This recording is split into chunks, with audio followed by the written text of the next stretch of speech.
දකුණු පළාත් සභා මැතිවරණය අවසන් වී දැන් සියලු පක්ෂ අතුරු කතා ඉදිරිපත් කරමින් සිටිති. එක්සත් ජනතා නිදහස් සන්ධානය සිය ජයග්‍රහණය ගැන අතිශයින්ම සෑහීමකට පත් වී සිටින බව ඔවුන් ඉදිරිපත් කරන අදහස් වලින් පැහැදිලි වෙයි. ඒ සමගම ඊළඟ මැතිවරණය ගැන විවිධ කතාබහද ඉදිරිපත් වෙයි. මැදමුණට ගොස් ඡන්දය පාවිච්චි කළ ජනාධිපතිතුමාගෙන් ඊළඟට පැවැත්වෙන්නේ මහමැතිවරණයද නැතිනම් ජනාධිපතිවරණයදයි ජනමාධ්‍යවේදීහු ප්‍රශ්න කළහ. ජනාධිපතිතුමා ප්‍රශ්නයට සිනාවකින් පමණක් නොව ඉතා ගැළපෙන පිළිතුරක්ද දුන්නේය. ඕනෑම මැතිවරණයකට තමා සූදානම් බව ඔහු කිසිදු පැකිලීමකින් තොරව ප්‍රකාශ කර සිටියේය.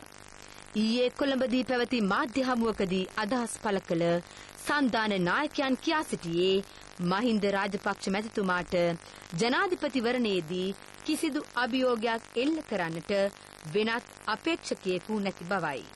කවුරු ඉදිරිපත් කළත් ජනාධිපති මහින්ද රාජපක්ෂගේ ජයග්‍රහණය ස්ථිර බවට සන්ධාන නායකයෝ අවධාරණය කළහ.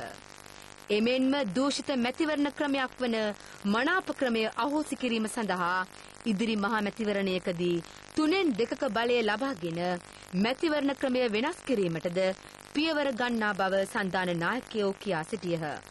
මේ අතර එක්සත් ජාතික පක්ෂය ජනතා විමුක්ති පෙරමුණත් ඉතා අසීරු තත්වයකට පත්ව පරාජය වසා ගන්නට විවිධ හේතු ඉදිරිපත් කරන්නේ ගලේ පැහැරූ බල්ලෙකු ඒවා වසා ගන්නට දඟලන ආකාරයෙනි. එක්සත් ජාතික පක්ෂයේ මහලේකම්වරයා ප්‍රතිශත ගැන කතා කරයි. එහෙත් එක්සත් ජාතික පක්ෂයේ ඡන්ද පදනම කඩා වැටී ඇති බව පිළිගන්නට ඔහු සූදානම් නැත. තවත් කෙනෙකු ප්‍රකාශ කරන්නේ ඡන්දය දමන්නට නොපැමිණි 35% පමණ වූ පිරිස එක්සත් ජාතික පක්ෂයේ අය බවත් ඡන්ද ප්‍රමාණය අඩු වූයේ ඒ නිසා බවත්ය.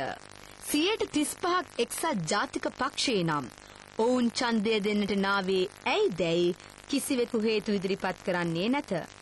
මැතිවරණ සමයේදී මැතිවරණයට ගැලපෙන්නේ නැති විකාර කතා කී විපක්ෂ නායක රනිල් වික්‍රමසිංහ මහතා තමන්ගේ අන්ත පරාජය ගැන කිසිත් නොකියා සූදානම් වන්නේ ජනතාවට ඔටුනු පැලඳවීමටය.